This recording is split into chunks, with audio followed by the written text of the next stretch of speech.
کیا آپ نے کبھی سوچا ہے کہ زیادہ اونچائی جیسے کہ ماؤنٹ ایوریسٹ پر انڈا دیر سے کیوں ابلتا ہے؟ اور پریشر کوکر میں انڈا ابالنے میں کم وقت کیوں لگتا ہے؟ حرارت یا درجہ حرارت اور دباؤ مائعات یعنی کہ لیکوڈز کے بوائلنگ پوائنٹس پر کیسے اثر انداز ہوتے ہیں؟ اس ویڈیو میں ہم جانیں گے کہ بخارات کا دباؤ یعنی ویپر پریشر کیا ہے اور اس کا مائعات کے نقطۂ کھولاؤ یعنی بوائلنگ پوائنٹ سے کیا تعلق ہے۔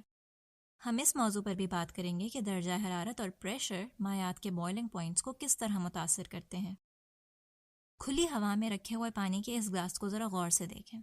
جب ان سالمات یعنی مالیکیولز میں حرکی توانائی یا کائنیٹک انرجی زیادہ ہو جاتی ہے تو وہ اپنی انٹر مولیکولر فورسز پر حاوی ہو کر ان سے آزاد ہو جاتے ہیں اور بخارات کی شکل میں سطح سے اڑ جاتے ہیں۔ اس کو عمل تبخیر یعنی ویپوریشن کہا جاتا ہے، جو کہ کسی بھی درجہ حرارت پر مائع کا گیس میں تبدیل ہونا ہے۔ اگر ہم اس گلاس پر ڈھکن رکھ دیں تو کیا ہوگا؟ پانی کے مالیکیولز بخارات بنتے رہیں گے، تاہم بخارات گلاس سے باہر نہیں نکل سکتے کیونکہ گلاس کے اوپر ڈھکن رکھا ہوا ہے۔ باہر نہ نکلنے کی وجہ سے کچھ بخارات سطح سے ٹکراتے ہیں اور پھر سے مائع بن جاتے ہیں۔ آخر میں مالیکیولز کی بخارات بننے کی تعداد اور پھر سے مائع بننے والے مالیکیولز کی تعداد برابر ہو جاتی ہے اور توازن یعنی ایکولیبریم قائم ہو جاتا ہے۔ اس حالت میں بند گلاس کے اندر بخارات کے پریشر کو ویپر پریشر کہتے ہیں۔ ویپر پریشر وہ پریشر ہے جو ایکولیبریم کی حالت میں بخارات مائع کی سطح پر لگاتے ہیں۔ جب درجہ حرارت میں اضافہ ہوتا ہے تو ویپر پریشر پر کیا اثر ہوتا ہے؟ پانی کے زیادہ تر مالیکیولز کی کائنیٹک انرجی اس حد تک بڑھ جاتی ہے جہاں وہ بخارات بن کر مائع کی سطح سے آزاد ہو جائیں۔ جیسے جیسے بخارات کی تعداد بڑھتی ہے، پانی کی سطح پر ان کا پریشر بھی بڑھتا جاتا ہے، یعنی درجہ حرارت میں اضافے سے ویپر پریشر میں اضافہ ہوتا ہے اور درجہ حرارت کم کرنے سے ویپر پریشر کم ہوتا ہے۔ یہ ٹیبل ہمیں مختلف درجہ حرارت پر پانی کے ویپر پریشر کے بارے میں بتاتا ہے۔ ہم دیکھ سکتے ہیں کہ درجہ حرارت میں اضافے کے ساتھ ویپر پریشر بھی بڑھتا ہے۔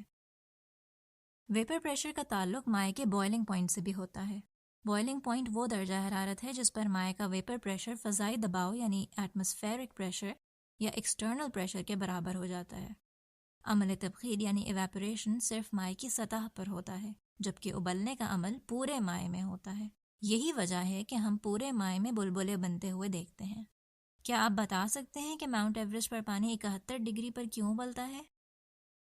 اونچائی پر ہوا کے مالیکیولز کی تعداد کم ہو جاتی ہے، جس کی وجہ سے ایٹماسفیرک پریشر کم ہو جاتا ہے۔ چونکہ ایٹماسفیرک پریشر کم ہوتا ہے تو اس لیے ویپر پریشر تک پہنچنے کے لیے درکار درجہ حرارت بھی کم ہو جاتا ہے۔ یہی وجہ ہے کہ اونچائی پر کم درجہ حرارت پر پانی ابلتا ہے، اور اسی وجہ سے بلندی پر انڈے کے ابلنے میں زیادہ وقت لگتا ہے۔ پانی کے بوائلنگ پوائنٹ میں کمی کا مطلب ہے کہ انڈے میں منتقل ہونے والی حرارت کی مقدار کم ہو جاتی ہے کیونکہ پانی جلد ہی ابلنا شروع ہو جاتا ہے۔ کیا آپ بتا سکتے ہیں کہ پریشر کوکر میں پانی 121 ڈگری پر کیوں ابلتا ہے؟ پریشر کوکر میں مائع پر بیرونی دباؤ یعنی ایکسٹرنل پریشر 1 atm سے بڑھ کر 2 atm ہو جاتا ہے۔ چونکہ ایکسٹرنل پریشر بڑھ جاتا ہے، اس لیے ویپر پریشر تک پہنچنے کے لیے درکار درجہ حرارت میں بھی اضافہ ہو جاتا ہے، اور ایکسٹرنل پریشر میں اضافے کی وجہ سے پانی کا بوائلنگ پوائنٹ 100 ڈگری سے بڑھ کر 121 ڈگری ہو جاتا ہے۔ تو اس ویڈیو میں ہم نے سیکھا کہ بخارات میں تبدیل ہو جانے والے مالیکیولز اس مائع کی سطح پر ویپر پریشر ڈالتے ہیں جس سے وہ ایواپوریٹ ہوتے ہیں۔ درجہ حرارت میں اضافے سے ویپر پریشر بڑھتا ہے اور درجہ حرارت کم ہونے کی وجہ سے ویپر پریشر کم ہوتا ہے۔ مائع ابلتا اس وقت ہے جب ویپر پریشر ایٹماسفیرک پریشر یا ایکسٹرنل پریشر کے برابر ہو جاتا ہے۔ مائعات کے بوائلنگ پوائنٹس ایٹماسفیرک یا ایکسٹرنل پریشر میں تبدیلی کے ساتھ تبدیل ہوتے ہیں۔